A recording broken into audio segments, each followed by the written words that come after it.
Close your eyes, dear listener. Tonight we drift back through time, into the quiet whispers of forgotten temples and moonlit shrines. The air carries incense, the rivers reflect silver stars, and the earth remembers songs once sung to the divine women of ancient cults. These are stories of symbols, carved in stone and painted on clay, glowing softly in the dreamscape of your resting mind. Each one is a doorway leading us to the sacred presence of mothers, priestesses, and goddesses who once guided humanity through mystery and light. Let us walk slowly together into a world where spirit and symbol embrace. If this journey helps you rest, feel free to subscribe for more nights of calm storytelling. And if your eyes are still open, share in the comments where in the world you're listening from, so our circle of dreamers may grow across oceans and stars. The night is calm. The stars drift above you like scattered pearls, resting on a black velvet sky. The air is gentle, carrying the hush of forgotten winds. And here at the edge of time, the world begins again. You are safe. You are still. You are entering the quiet dream of the ancient ones.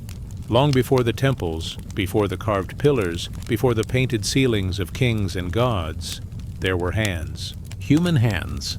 They pressed into clay. They traced spirals on stone. They carved shapes into the walls of caves, lit only by the flicker of firelight. These marks were not only art, they were prayers. Each line carried meaning. Each symbol carried hope.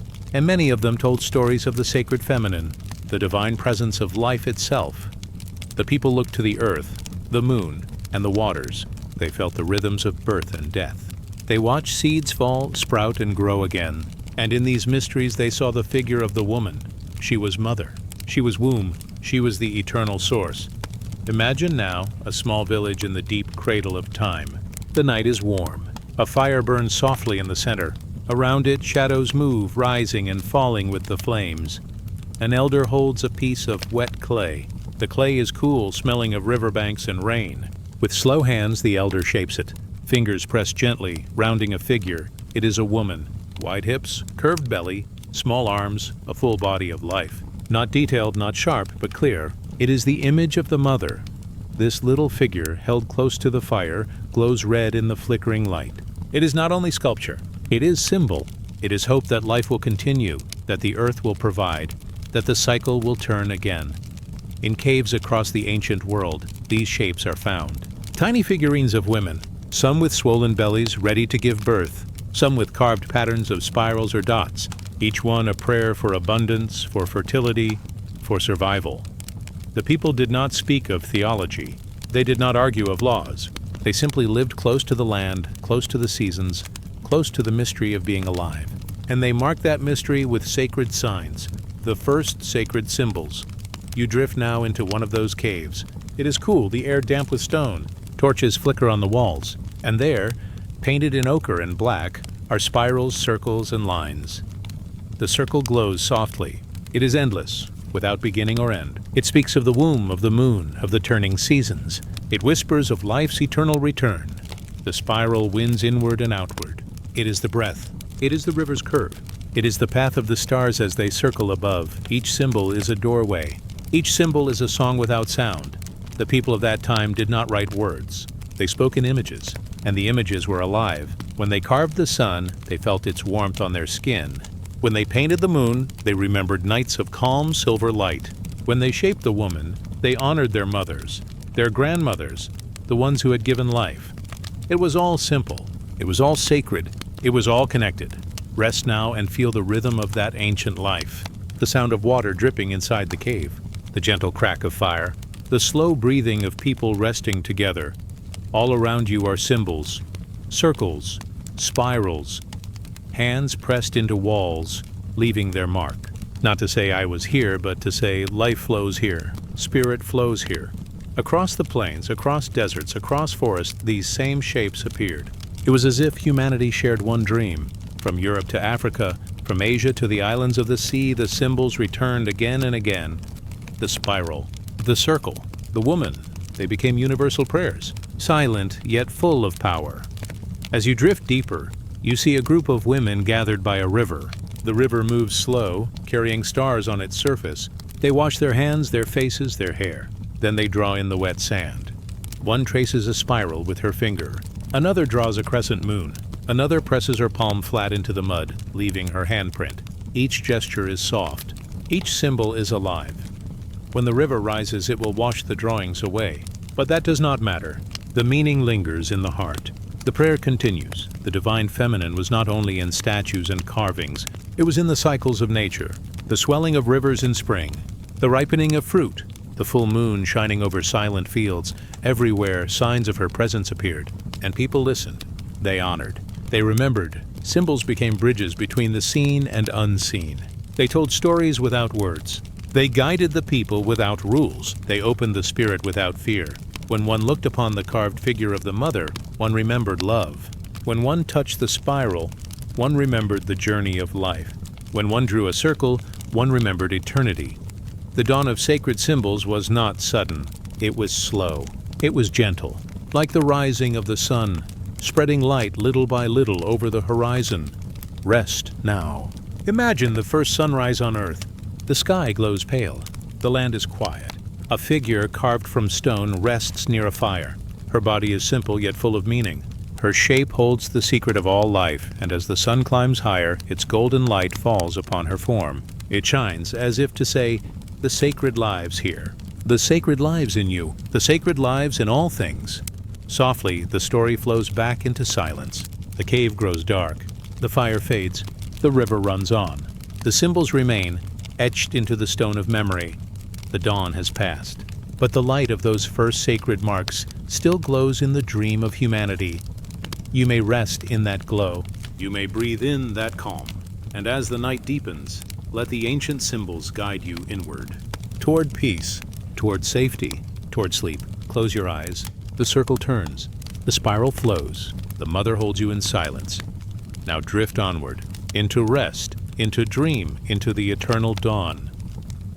The night stretches wide. The stars shimmer above like a great river of light, flowing endlessly across the heavens. The earth below is quiet, wrapped in shadow and warmth. And you drift, softly, into the dream of an ancient land. Mesopotamia, the land between rivers. The waters of the Tigris and Euphrates glisten under the moon. Palm trees sway gently in the night breeze. Clay houses rest in silence, their walls touched by silver light. Somewhere, a distant drum beats slowly, steady as a heartbeat. It is here, long ago, that people lifted their eyes to the skies. They saw the stars move in patient patterns. They saw the moon grow and fade, then return again.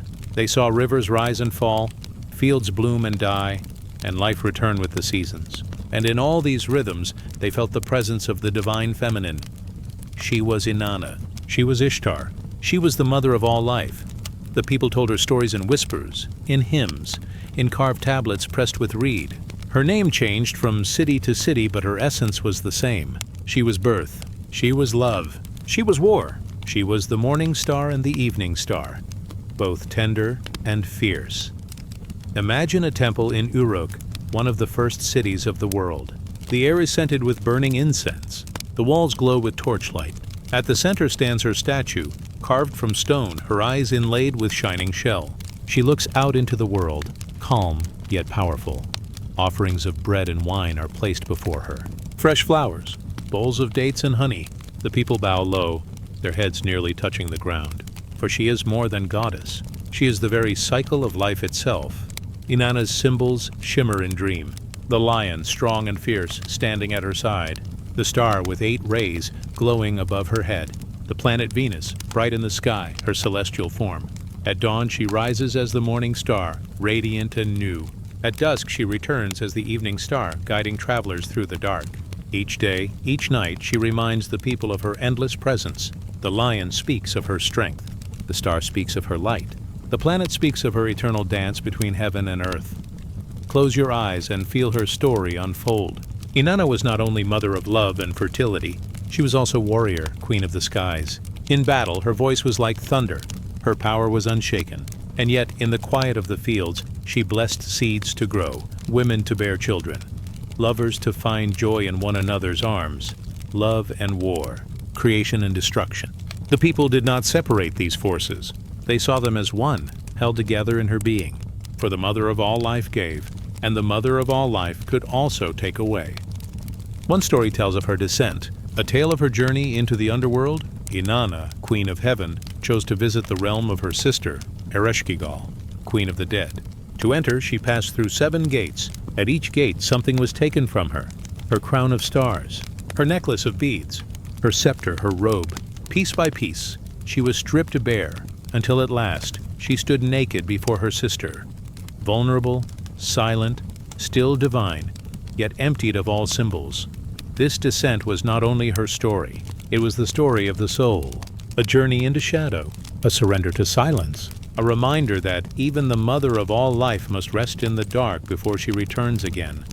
And so the people remembered her cycle, her descent, her return, just as the crops died in the fields, only to rise again, just as the moon disappeared, only to shine again, just as the heart sank into sorrow, only to rise into love once more.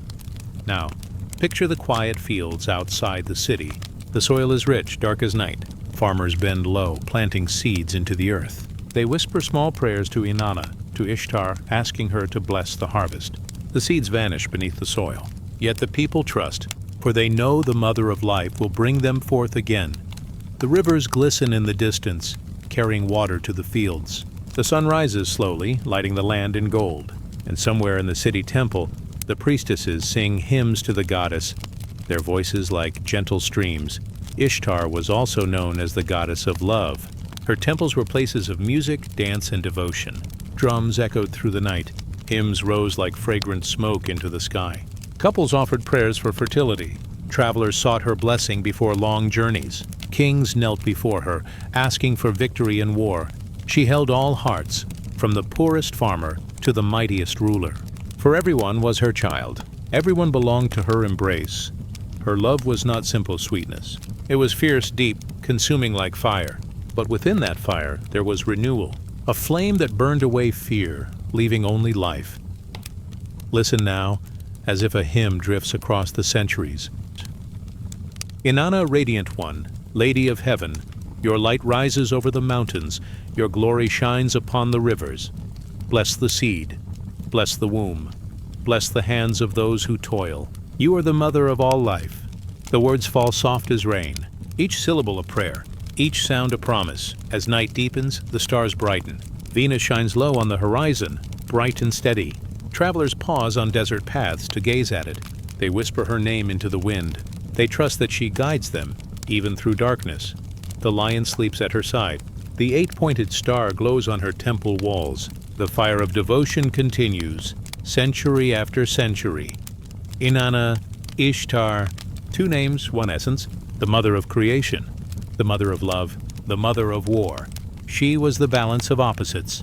She was the wholeness of life. She was the reminder that to be alive is to hold both light and shadow, both tenderness and strength.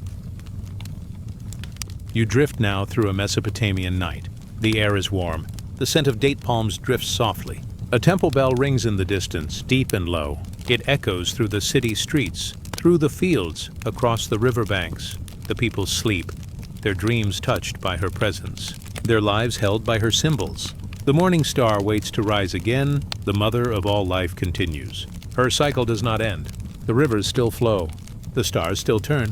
The seed still becomes the stalk, and the stalk becomes the grain, and the grain becomes the bread. So too does sorrow become hope. So too does loss become renewal. So too does night become dawn. Rest now. Breathe with the rivers. Breathe with the stars. Feel the gentle presence of the mother of all life. She is with you, as she was with the first people. She holds the rhythms of your breath. She carries the softness of your dreams. She reminds you that all things return. All things renew. All things are embraced. And as the stars shift across the sky, let yourself drift deeper into her story. The morning star glows, rising again. The lion yawns, stretching beneath the night. The temple walls glimmer with fading firelight. You are safe. You are calm. You are carried by the mother of all life. Now rest as the stars return, and let her gentle presence guide you onward into dream. The night deepens. The stars drift slowly overhead, like glowing lanterns carried across the sky. The air is still, touched only by the breath of a gentle wind. It moves through trees, through fields, across rivers. Everywhere it passes, it whispers of cycles, beginnings and endings, arrivals and returns. You rest in that breath. You rest in that rhythm. And slowly you drift into another ancient dream. Long ago, people gazed upon the spiral. They carved it into stone, painted it on cave walls, pressed it into clay. Sometimes it curved inward, drawing the eye to the center. Sometimes it curved outward, carrying the gaze into endless space. Always it spoke of motion.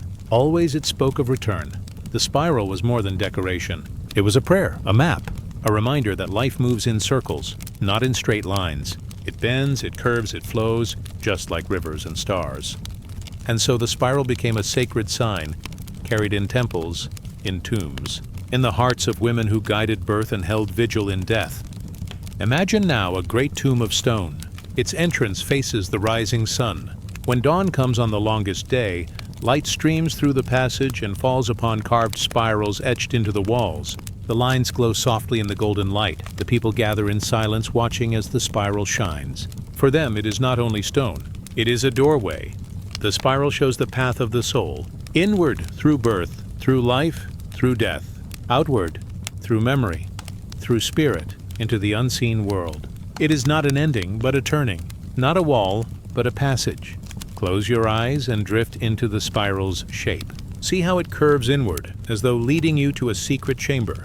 Each turn is smaller, softer, deeper. The air grows still, the light grows dim. At the center there is silence. Complete, gentle silence. Then, see how the spiral curves outward once more.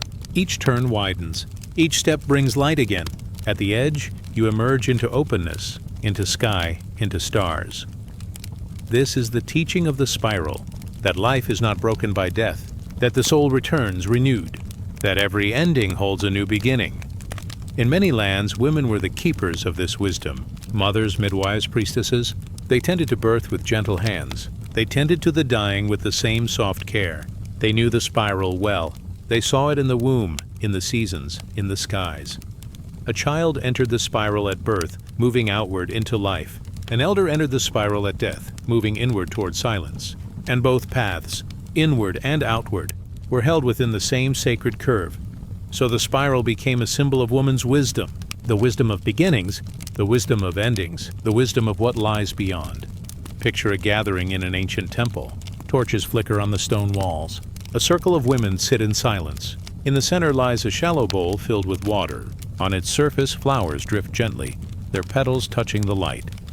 One woman takes a reed and dips it into the water. She draws a spiral across the bowl, ripples spreading outward in soft rings. The others close their eyes. They breathe with the ripples, slow and deep.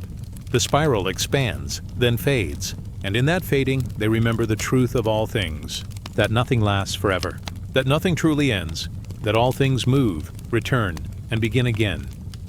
Rest in that thought, like the tide of the ocean rising and falling, like the moon waxing and waning, like the breath in your chest flowing in and out, always turning, always returning. The spiral is everywhere.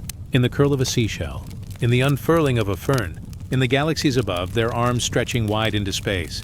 It is written in the smallest seed and in the largest sky. To see the spiral is to remember the pattern of all life. To feel it is to know that you are never lost. You are always part of the turning. In tombs across the earth, spirals guard the passage to the afterlife. They are carved beside the resting place of the dead. They are painted in red and black upon stone.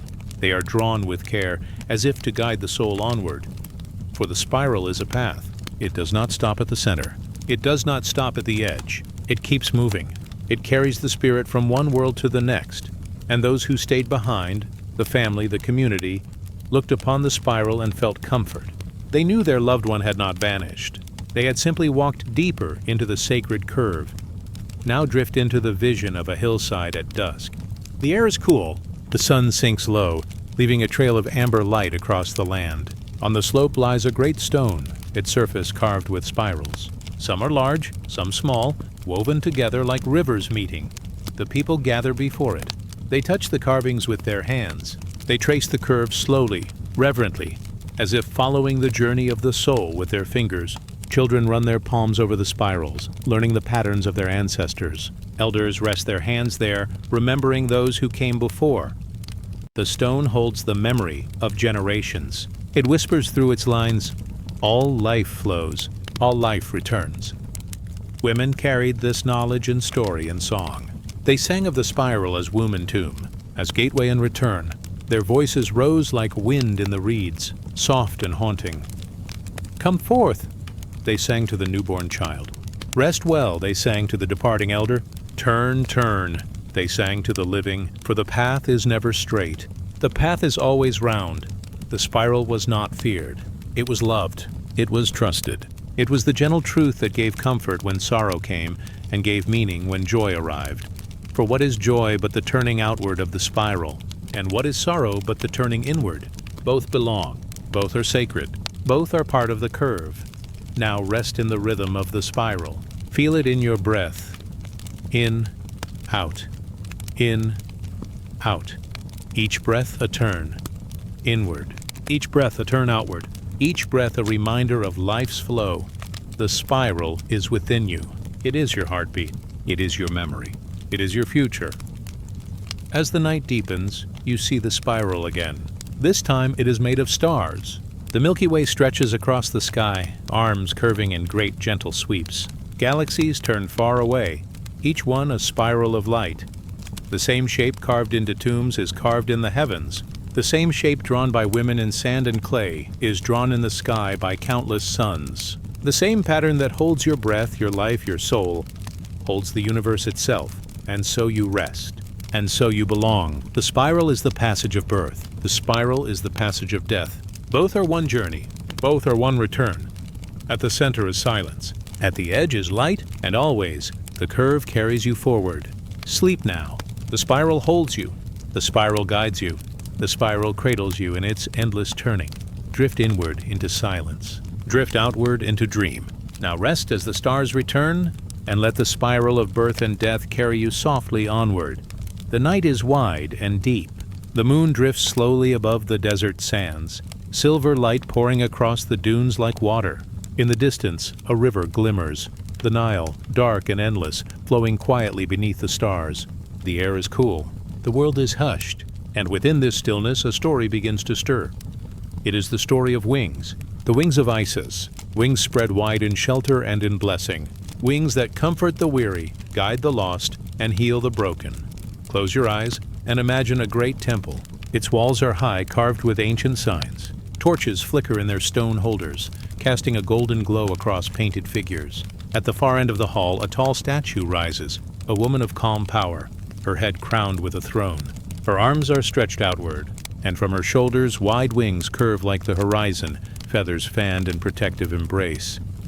This is Isis, the mother, the healer, the gatherer of pieces, the restorer of life.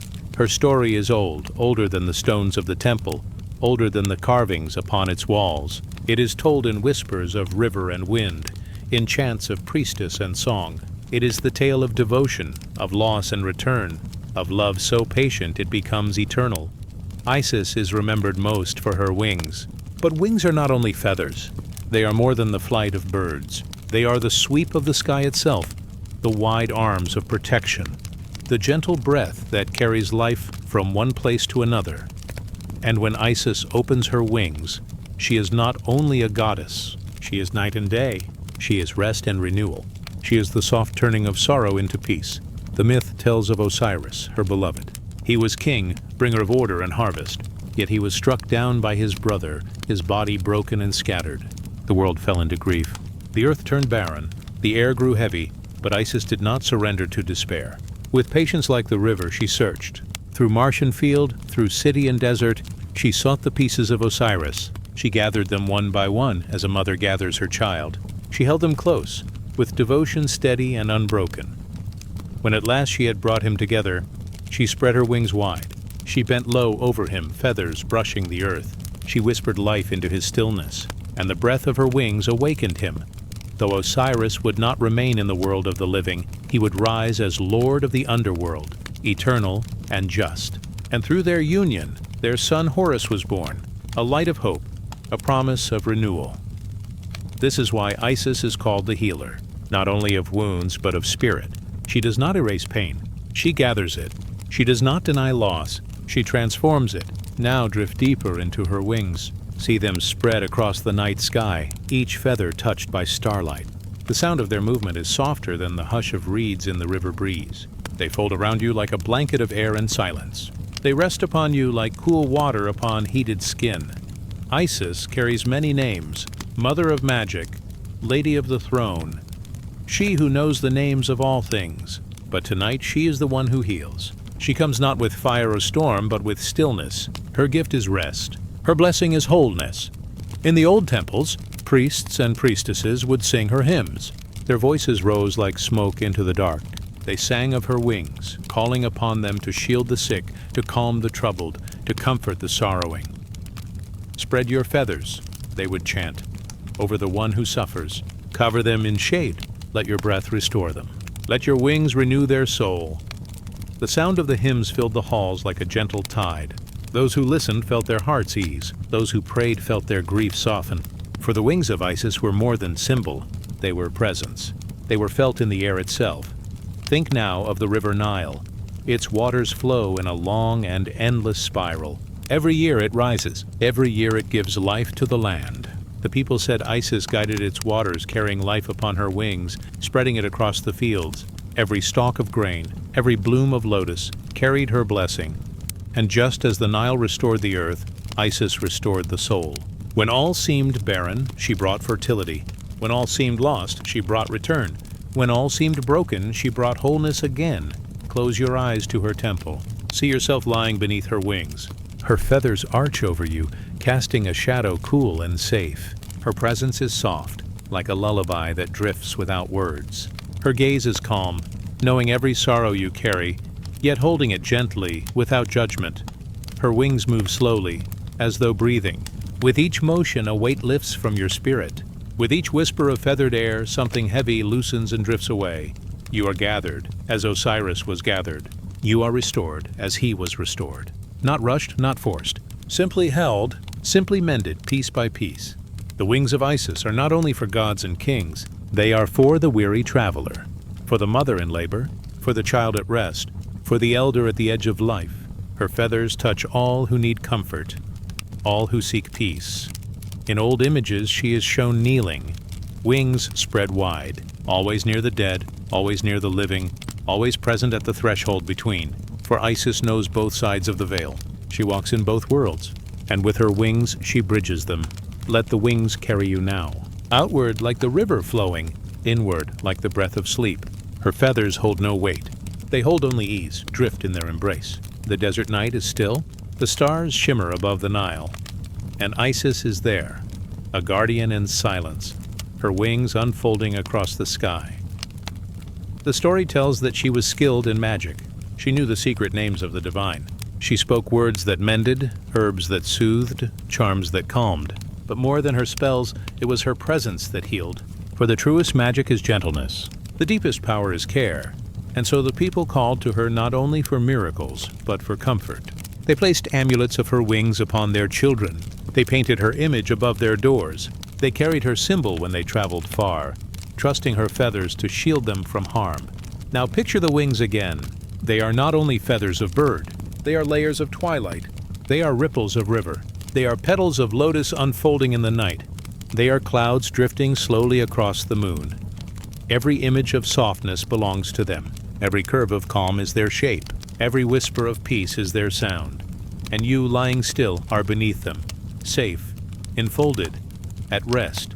The wings of Isis remind us of renewal.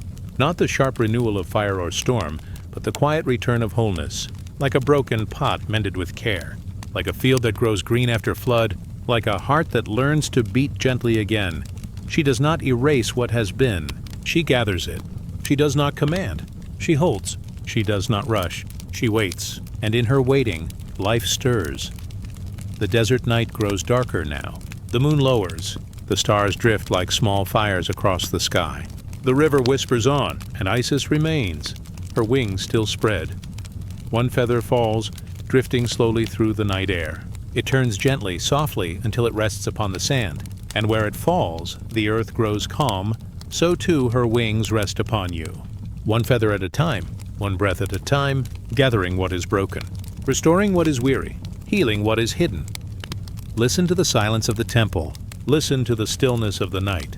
There is no haste here, There is no fear, only wings, only peace, only the gentle return of wholeness. And now, as your breath slows, feel yourself carried by wings, carried by silence, carried by Isis, the eternal healer. Sleep in her shelter. Rest in her embrace. Let your spirit drift like the river, endless and calm. Now rest as the stars return, and let the wings of Isis carry you softly into dream. The mountains are quiet. A soft wind moves along the slopes, brushing past stones that have stood for ages. The air is thin, touched with the scent of pine and earth. Above, the sky is a pale blue fading toward dusk, while shadows stretch long across the valley. At the heart of the mountain lies a sanctuary, a place once filled with whispers of the divine. This is Delphi. Here the stones of a temple rise like steps into another world. Here the earth breathes with hidden fire, and here, within the shaded hall, sits the oracle, the Pythia, the veiled priestess whose voice was said to carry the will of Apollo, god of light and prophecy. Imagine stepping into that temple. The air grows still, thick with the fragrance of laurel leaves burning on the altar. Faint smoke curls upward, like a bridge between heaven and earth.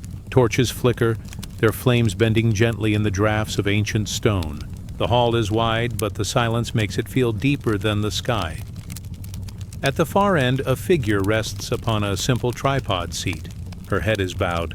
Her body sways softly as if caught in a current unseen. A veil covers her face, thin as mist. She is both present and hidden, both woman and vessel. The people wait, hushed, for her voice to rise. The Pythia was no ordinary priestess. She was chosen to sit at the navel of the world, where the earth itself was said to speak. Beneath her seat the ground opened in a deep chasm. From its unseen depths rose vapors, invisible rivers of spirit. It was said that these vapors carried the breath of the god. As she inhaled, her mind drifted. Her voice shifted, and words of prophecy spilled forth, shaped by Apollo, yet spoken in her human tongue. Some came seeking answers to great matters of kings and wars. Others came for questions small and personal, a harvest, a child, a journey, each left with words both mysterious and sacred. For prophecy was never a straight road. It was a river of meaning, flowing in curves and echoes, carrying the seeker onward to discovery. Pause now and imagine the sound of her voice. Not loud, not hurried, but soft, like the rustle of leaves in mountain wind. Each word drifts slowly, as though borne upon air itself. Her veil stirs faintly as she speaks, a curtain between worlds, a reminder that her voice is more than her own. The seekers listen, leaning close, their hearts open in awe. They do not see only a woman. They see a bridge, a thread between the mortal and the divine. The veil itself carries meaning. It is a symbol of mystery, of distance, of things half seen and half known. Through a veil one does not see sharply. One sees softly, with patience, with surrender. And so it was with her words. They were veiled, too, covered in metaphor, layered in shadow. To hear them was not enough. One had to sit with them, to breathe them, to let them unfold in time, like dawn through fog. The veil also offered safety, for to look too directly at the divine could be too much for mortal eyes. The veil softened the light as clouds soften the sun. It allowed the mystery to approach gently, without burning, without blinding. The oracle did not belong to one moment or one voice alone. She was many across centuries, each woman taking the seat in her turn. Some young, some old, some known only by name. Yet all carried the same mantle, the same sacred stillness. They were vessels, open to the breath of Apollo, open to the song of the mountain. Imagine how it must have felt to sit in that place. The stone beneath warm with hidden fire, the air thick with smoke of laurel and resin. The people waiting, their eyes full of hope, their hearts open to hear. And through it all, the slow drifting of words rising like clouds touched with divine flame. The myths tell us that Apollo claimed this place after slaying the serpent Python, guardian of the earth's deep wisdom. From that time, the site was his, yet still the echo of the serpent remained, for the Pythia's name carried its memory. Her seat rested on the edge between order and mystery, between God and earth, between fire and breath. This balance is what made her voice so powerful. Not only light, not only shadow, but both woven together. Not only the voice of a god above, but of the earth below. Through her, heaven and earth spoke in unison.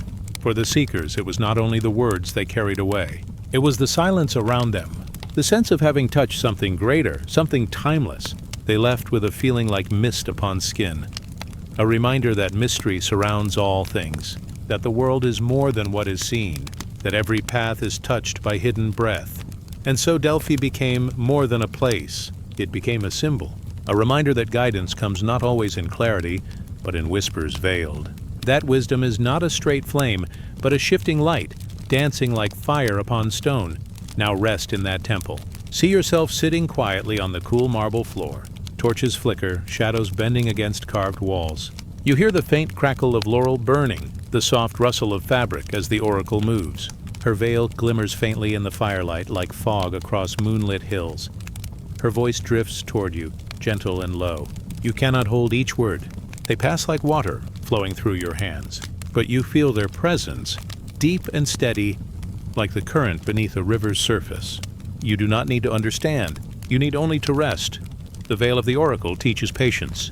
It reminds us that not all truths arrive in a single breath. Some come slowly in pieces, like stars emerging one by one at dusk. Some come through silence, through waiting, through trust. And in that waiting, the soul learns to soften, to listen, to drift. Even now, long after the temple has fallen into ruin, the story of the Pythia lingers. Her veil still rests upon memory. Her voice still echoes in imagination, and her wings of silence still spread across dream. So let the veil settle over you now, not as a barrier but as a comfort, a soft curtain between waking and rest, a gentle cover of night woven with threads of peace.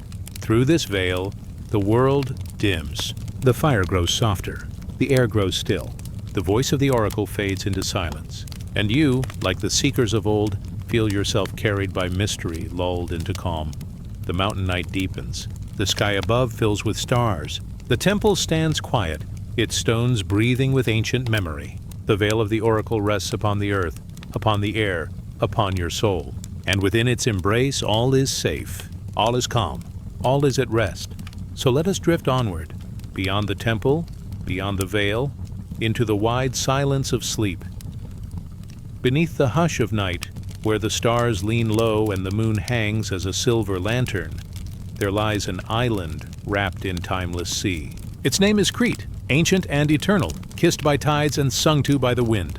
Here, in the soft echo of waves against stone, the labyrinth whispers. It does not shout. It does not call. It waits, a pattern carved into earth and memory. It is less a prison than a prayer, less a maze than a mystery. And within its winding paths rests the breath of the Great Mother, the goddess of earth and return. Stone by stone, the labyrinth unfurls. Its lines curve like ripples on water, like circles upon sand drawn by a quiet hand. Not built for walls that confine, but for steps that remember. Those who enter do not seek escape. They seek the spiral itself, the journey inward, the journey back. Close your eyes. Let your heart step softly across its sacred ground. Each turn is a breath, each corner a pause, each curve a cradle for the soul. In the hush of the labyrinth, one feels the old rhythm, older than temples, older than words. It is the rhythm of life returning to itself. The Cretans once danced upon this shape. By torchlight, by drumbeat, they traced the winding lines with their bodies. The dance was not for spectacle nor for pride. It was for remembrance. Feet pressing earth in patterns of destiny, they honored the Great Mother. She was not only above nor only below. She was in the soil, in the womb, in the turning of stars. She was the labyrinth itself. They called upon her as mistress of birth and of passing, guardian of cycles, keeper of threads. To walk her labyrinth was to return to her embrace, even while alive. It was to practice the soul's path home. And so the labyrinth became a mirror. Those who stepped inside did not carry weapons nor burdens. They carried questions too quiet for speech. A mother grieving a child, a young one unsure of their place in the world, an elder sensing the nearness of death. All came and all were held by the curves of stone. The Great Mother did not answer with words. Her reply was slower, softer. The labyrinth gave silence, and in silence truth stirred. One step, then another, a rhythm like the heartbeat of earth. Many stories wove themselves around this sacred pattern. The tale of the Minotaur, the beast within. The tale of Theseus, the hero with a thread. But beneath the surface of stories, the labyrinth spoke deeper. The beast was not only a monster. It was the shadow each one carried. The hero was not only a warrior.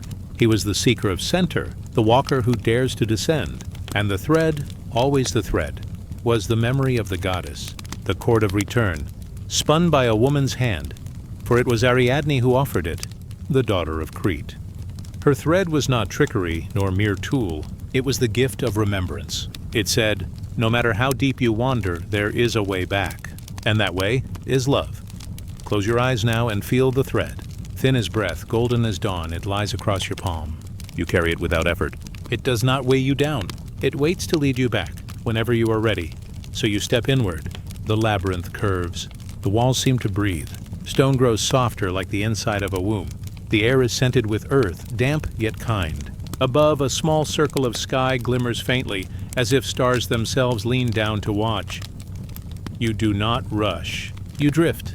Each curve teaches patience. Each turn teaches trust. The center waits, but it does not call. It is enough to walk. It is enough to breathe. At last, the heart of the labyrinth opens. Not a chamber of terror, but a cradle of stillness. No beast waits here, only silence, and the echo of your own breath. In this center, the Great Mother whispers without words.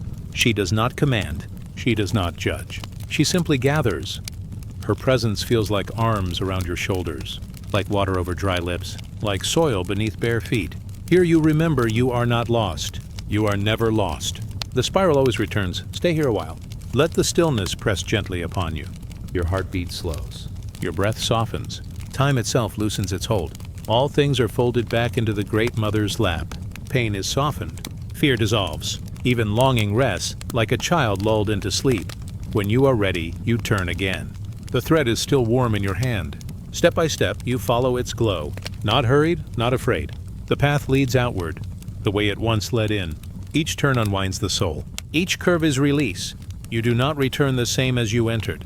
Something within has shifted, like stone made lighter, like water made clear. The labyrinth has done its quiet work, and when you step once more into moonlight, you carry her with you. The Great Mother, the keeper of cycles, the heart of the labyrinth. Her pattern hums beneath your feet. Even far from Crete, it lives in rivers that wind, in shells that spiral, in the coiling of galaxies above. Everywhere, the labyrinth. Everywhere, her dance, and in you too. For your breath curves inward and outward. Your heartbeat circles between rest and rise. Your days spiral between light and dark. You are not apart from the labyrinth. You are one of its living steps, so rest now. Let the goddess's pattern lull you. Let the thread lie softly in your hand. There is no fear in wandering, for all wandering returns. There is no fear in pausing, for all pauses are embraced. The labyrinth is not the end. It is the turning. It is the breathing. It is the return. Now close the chapter in your heart as the moon lowers toward dawn. The waves around Crete are steady, their rhythm timeless. The stars keep their watch. The labyrinth hums quietly beneath the soil, and you, safe, whole, gathered, drift into stillness once more. Let us drift onward. Now rest as the stars return. Night has fallen. The sea lies calm, dark as ink, holding the glimmer of 1,000 stars. The Phoenician coast rests in silence, save for the soft wash of waves upon stone. Above, the sky is wide, endless, adorned with lights that have watched humanity for countless ages. And among these lights, a crown of stars glows faintly. It is said to belong to Astarte, goddess of the heavens, of fertility, and of guiding love. Her crown is not of gold, nor of jewels forged by hands. It is woven of constellations, of celestial fire, of the eternal dance of the sky. Every night it shines not to dazzle, but to comfort, reminding the weary that above all struggles, the heavens remain steady. In the old lands of Phoenicia, where ships set sail to far horizons, Astarte was honored. She was seen in the moon's silver glow, in the planet Venus, bright as a lantern at dawn and dusk. Sailors whispered her name as they followed her star, trusting her to lead them safely to distant shores. Mothers prayed to her under the night sky, asking her to bless their children with life, strength, and love. Her crown was the firmament itself. Stars gathered into meaning, shining as both protection and promise. Astarte's presence was soft yet vast. She was not bound by one place. She stretched across sea and sky, land and heart. And when night grew heavy, her crown shone like a gentle lamp, a reminder that no soul is ever lost in darkness. Close your eyes. Picture the coast as the ancients once saw it. The air is warm, carrying the scent of salt and fig. A fire flickers low, casting a circle of gold upon sand. Beyond, the sea breathes in steady rhythm, endless and sure. Above, the stars rest in great patterns, clear and luminous. Among them, one cluster gleams brighter, forming a crown. This is her sign. Astarte, watching, guiding, blessing, the Phoenicians told stories of her crown. Each jewel of light was said to carry a gift. One star held the promise of fertility, the birth of new life. Another shone with the power of protection, guarding travelers from storm. Another glittered with love's tenderness, binding hearts in devotion. Together, the stars formed a circle, endless, eternal, the shape of life's return. To look upon her crown was to remember one's place in the cosmos, not small, not forgotten, but cherished as part of the great design. The stars above were mirrors of the soul below. Each person, each being carried their own small spark of starlight within. Astarte's crown was the promise that this inner flame would never fade. Imagine standing by the water, the sand cool beneath your feet. The night is deep, but her crown shines steady. You lift your gaze, and in that moment you feel her nearness. Not a goddess far away, but a presence woven into your breath. The crown does not simply rest above her brow. It circles the heavens, encircling you too, tender as an embrace. The people once sang to her. Their hymns rose with the sound of waves carried across the waters. Drums echoed like heartbeats, slow and steady. Voices lifted in harmony, asking her blessings, thanking her for guidance. The music was not meant to pierce the sky, but to join with it, to flow with her crown of stars. In those songs she was called Mother of Seas, Queen of Heaven, Torch of Love. But above all, she was the keeper of balance. Fertility was not only for the womb, but for the earth, the fields, the flocks, the journeys of spirit. Her crown reminded them that abundance was part of the universe itself, flowing, returning, endless as the tide. The sailors knew her crown well. Far from land, when waves rose and night pressed heavy, they searched the skies. And when Venus appeared, shining near the horizon, their hearts eased. That light was Astarte's guiding them home. They did not fear the vast dark of the ocean, for her crown traveled with them. Even when clouds hid the stars, they trusted her unseen presence, as steady as breath. To follow her was to surrender fear. The ocean could be wild, the night could be long, but her light was always there, even when hidden. It was faith not in seeing, but in knowing. Now imagine yourself drifting beneath her crown. The stars glimmer above you, their light ancient yet alive. Each breath you take seems to join the rhythm of the tide. Each beat of your heart matches the slow turning of the heavens. The crown of Astarte is not far away. It rests above you, around you, within you. You feel her gifts unfolding in silence. The gift of rest, fertile with dreams. The gift of safety, gentle as a mother's hand. The gift of guidance, leading your soul along its quiet path. All of it is given without demand, without condition, simply because you are here, simply because you are part of the stars. The ancients believed that when one gazed at her crown, the soul remembered its own eternity. The body may tire, the heart may ache, but the soul, like starlight, cannot be lost. It shines across time, across space, unbroken. And when the body returns to earth, the soul rises, guided by her crown, finding its way through the night of death into dawn again. Her crown was not a symbol of rule, nor of dominion. It was a circle of care, a reminder that the universe itself is nurturing, that life in its cycles is always renewed, that the darkness we fear is only a sky for stars. Breathe deeply now. Let the sea's rhythm move through you. Let the starlight rest upon your skin, cool and kind. Astarte's crown shines above, yet also within your chest, in the quiet flame of your heart. It reminds you that you belong to the night, to the sea, to the eternal turning of the heavens. Rest beneath her crown. Let your dreams be guided by her stars. Let your breath flow like tide, gentle and sure. You are safe in her embrace. You are whole beneath her light, and as the night deepens, her crown grows softer, as though preparing the world for sleep. The stars hum quietly, a lullaby older than memory. The waves hush, as if leaning in to listen. The air grows still, holding you in perfect calm. Astarte's presence lingers, steady, patient, eternal. She does not leave. She does not fade. Her crown will be there when the dawn returns, when the night falls again, when your eyes close in peace. So let us drift onward. Now rest as the stars return. The night is quiet. The air is cool, carrying the scent of earth after rain. A silver moon glides above the horizon, its light falling upon stones older than memory. Somewhere in the stillness of the sacred ground, a soft rustling stirs. It is the serpent, not feared, not cursed, but honored as a keeper of wisdom. It glides in silence, winding through shadow and light, a thread connecting life and death, birth and renewal. The serpent is ancient. It has lived in myths across the world, coiled in temples, carved in stone, painted on sacred walls. It was not always a creature of fear, but of reverence. To the old priestesses, it was the sign of life's eternal return, the skin shed and the spirit reborn. Its movement was the curve of rivers, the spiral of galaxies, the hidden paths of dreams. Imagine yourself walking through an old temple.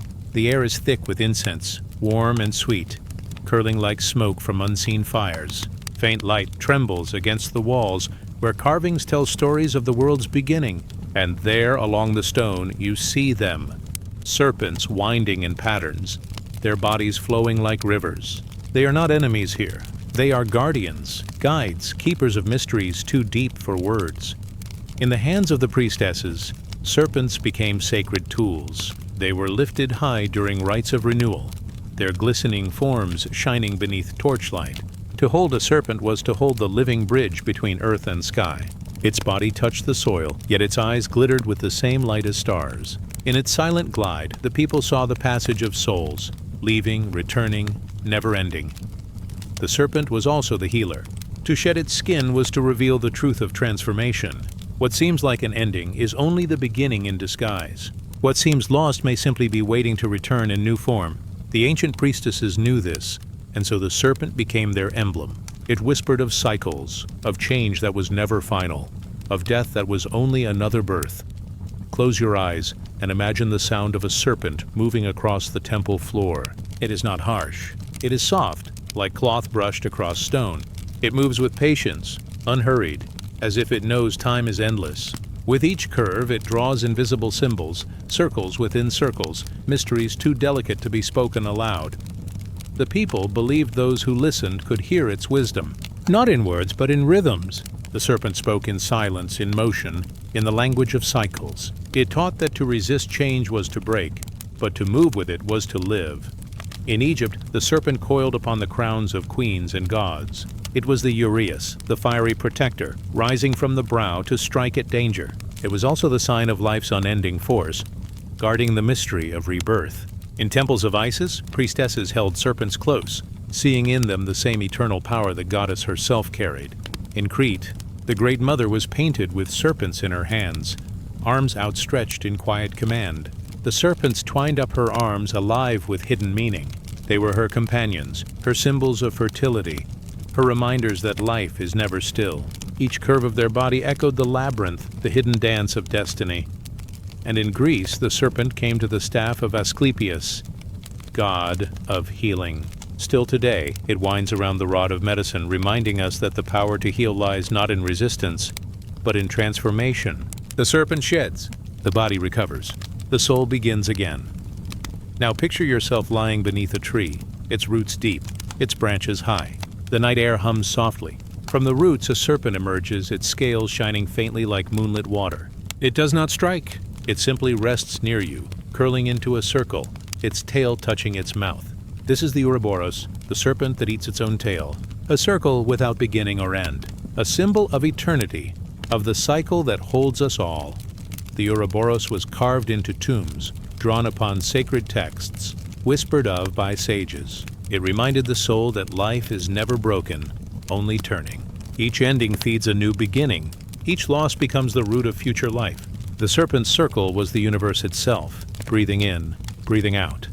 The priestesses, keepers of the mysteries, walked with the serpent in ritual. They knew that its path was not straight, but winding. And so was the soul's journey. Not a line, but a spiral. Not a single road, but a weaving. To follow the serpent was to accept the unknown, to trust the hidden ways of destiny. Imagine them now, the priestesses in white robes, their steps slow, their voices low, candles flicker in their hands. At the center of their circle, a serpent coils, quiet and calm. They chant softly, words lost to time, yet still carried in the air. The serpent listens, as though it too understands the sacred rhythm. And as the chanting deepens, the serpent begins to move, guiding the circle, leading them into trance. Its winding body becomes the path of their minds, slipping between seen and unseen, waking and dreaming.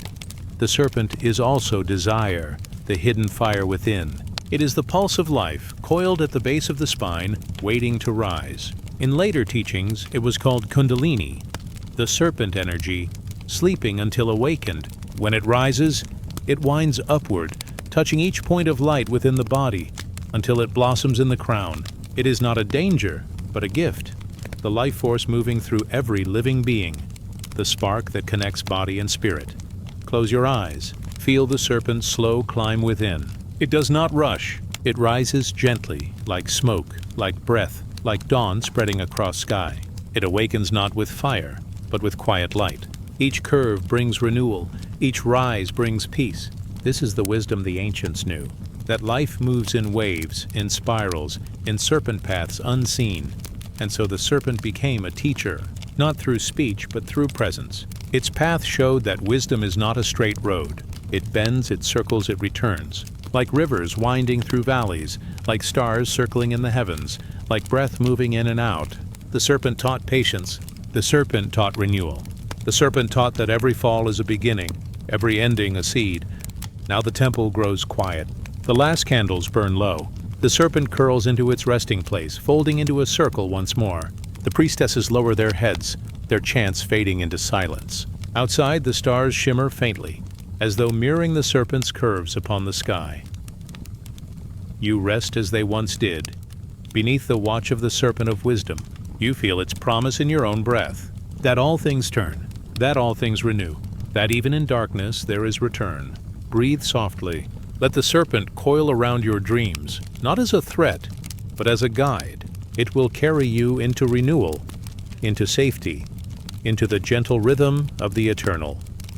And now, as the night deepens, let the serpent's wisdom cradle you. Its path is the path of your dreams. Its circle is the circle of your soul. It does not end.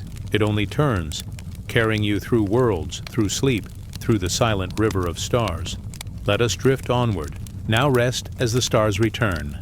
The night is soft, and the city of ancient Rome lies under a quiet sky. The streets are hushed, cobblestones glowing faintly under the touch of moonlight. In the heart of the city, where marble columns rise like pale trees, a gentle glow flickers. It is not the light of passing torches, nor the restless flame of battle. It is steady, calm, unbroken. The sacred fire of Vesta, this flame is no ordinary fire. It does not belong to one household nor to one hand. It belongs to the city itself. The people of Rome believed that as long as the fire of Vesta burned, their city would endure. It was the silent heartbeat of the nation, watched over by those who gave their lives to its care. The temple that holds it is round, shaped like the earth's eternal circle. Marble walls enclose the fire, open at the roof so smoke may rise into the open sky. When the breeze passes, the flames bend and sway, yet never fall. Their glow rests upon statues, upon polished floors, upon the faces of those who serve. The servants of the flame are the Vestal virgins. Chosen as children, they leave their families to live within sacred walls. Their duty is devotion, quiet and unbroken. They rise at dawn, their robes white as fresh linen. They move through the temple with slow, careful steps, carrying water, carrying offerings, tending to the fire that must never die. The people honor them. They walk untouched through the streets, their presence a blessing. Crowds part for them, whispers falling silent in their passing. They are guardians of the eternal brides of the flame, bound not to one life, but to the spirit of the city itself. Now picture the flame itself. It dances with no sound, yet its presence is a voice older than memory. Each spark tells of warmth, of renewal, of the bond between the people and the gods. The Vestals watch it closely, feeding it with olive wood, keeping its heart alive. To let it die would be a sorrow beyond words, a sign of ruin, a breaking of trust. And so they protect it, day and night. Even in silence, their minds do not drift far from the flame. It is their companion, their guide, their silent teacher. They see in its glow the endless turning of life, the passage of time. the promise of return. The goddess Vesta herself is hidden, unseen. Unlike other deities, she is not shown in statues with crown or spear. Her form is the flame alone, the quiet hearth at the center of home and temple. She is warmth in winter, food upon the table, shelter from the dark. She is not worshipped in grand parades, but in the small fire that lights every house. The people believe that Vesta's flame was the thread connecting the city's heart to every hearth within it. To share fire was to share life, and so when a Roman home's flame died, they came to the temple of Vesta to rekindle it. They left with a spark, carried carefully, as though carrying a piece of the goddess herself. Listen to the hush of the temple. The marble walls breathe coolness, the air scented with smoke and faint oil. A single Vestal sits before the flame, her shadow long upon the floor. She whispers prayers, words passed from generation to generation, their meanings simple, their cadence like breath. Outside, the city shifts in sleep. Inside, the fire remains constant. The flame does not roar. It does not shout. It glows with steady patience, teaching all who gaze upon it that strength is not in force, but in endurance. It burns without hurry, without rest. It is quiet power. The life of a Vestal is not easy. For 30 years, they serve without choice, without family, without the path most women walk. Yet within the temple, they hold an honor few can touch. They are free from the burdens of household work. They hold the respect of generals and senators. Their word can pardon the condemned, and in their silence, they keep the city alive. When they finish their years of service, they leave the temple, carrying with them a strange peace. Some marry, some remain alone, tied still to the memory of the flame. But all carry the mark of devotion, as though the fire's glow had carved itself into their very souls. Close your eyes and see the image. 6 Vestals seated around the hearth, their robes bright against the shadow. Each face calm, each hand folded. The fire in the center rises and falls gently, casting soft light upon them. Their silence is not empty. It is full, like the pause between heartbeats. In that silence, the city itself breathes. From far away, the sound of distant water drifts, the Tiber flowing under starlight. The rustle of leaves touches the temple's outer walls, and through it all, the flame holds steady, like a golden star brought down to earth. The sacred fire is more than symbol. It is rhythm, the same rhythm found in your breath. Inhale, the flame grows. Exhale, it softens. The fire's dance mirrors your own stillness. It speaks to the body in ways words cannot, reminding it of the simple truth. To live is to burn with gentle light, to keep the inner flame alive, steady and calm. The Vestals knew this. Every log placed, every ash swept, every watch kept. Each act was a meditation, a prayer in motion. Tending the fire was tending the spirit. And so the temple was not only the city's heart, but also its breath, its pulse, its soul. Legends say that when the flame burned strong, Rome itself thrived. But if it faltered, shadows fell upon the land. The people looked to the Vestals, trusting their devotion as though it alone held the balance of fortune. Yet the priestesses carried this weight not with fear but with quiet grace, for in their hearts they knew the flame was not theirs alone. It was eternal, flowing from the goddess herself, moving through them like light through glass. Now the night deepens. The last voices of the city fall silent. The stars draw closer, shining like embers scattered across the heavens. Within the temple, the fire glows low, breathing softly, yet alive. A Vestal stirs the logs, her hand steady, her face calm. The flame rises again, golden, warm, unbroken. Its light spreads across the room, falling upon the smooth stone, upon the folds of her robe, upon the still air. It is not only light but comfort, not only warmth but memory. It carries within it all the fires of the past, all the hearths that ever burned, all the prayers whispered into smoke. As you drift now, imagine yourself near that sacred flame. You sit upon the marble floor, cool beneath you. Before you, the fire sways gently, golden ribbons of light curling upward into the night. It does not judge. It does not demand. It simply exists, constant, safe, eternal. You feel its warmth brush against your face as though it recognizes you, as though you too are part of its long story. Let its glow soothe you. Let its rhythm calm you. Like the Vestals, you are only a watcher, a guardian in the night. The fire will not leave you. It will stay, steady and quiet as your breath slows, as your eyes grow heavy, as sleep drifts near. The sacred flame of Vesta still whispers, even now, across the centuries. It whispers of devotion, of endurance, of peace that does not fade. It reminds that strength is not loud but gentle, that power is not harsh but steady, that the soul, like the flame, can endure in silence, glowing softly through all that passes. So rest now. Let the fire's light cradle your dreams. Let it warm the chambers of your heart. The night is long, but the flame remains, a guide across the dark. Now the temple grows still. The priestesses bow their heads.